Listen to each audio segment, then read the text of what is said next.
Сіздермен бірге Суцай шебері Дана. Бүгін біз төрттіктер туралы айтамыз, яғни 4-і, 13-і, 22-сі және де 31 күні туғандар, яғни саны төрттіктер деп аталады. Осы кісілер жайлы айтамыз. Менің өзім төрттікпін және де миссиямда 4-те 4-пін. Сондықтан сіздерге бүгін төрттіктер туралы толық ақпаратты бере алам деген ойдамын. Эго векторы әрдайым ізденуге және де мақсатқа бағытталған.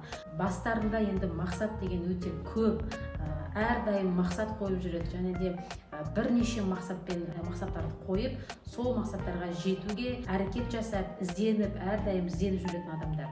Төрттіктердің жан дауасы әрдайым креатив арқылы жұмыс жасайды. 100% интуициялары бар адамдар. Жалпы төрттіктердің бойларында көңіл толмаушылық бар. Яғни не удовлетворенность, көңіл толмаушылық. Барлық жағдайы жақсы болып тұрса да, бір нәрсеге көңіл толмай тұрады.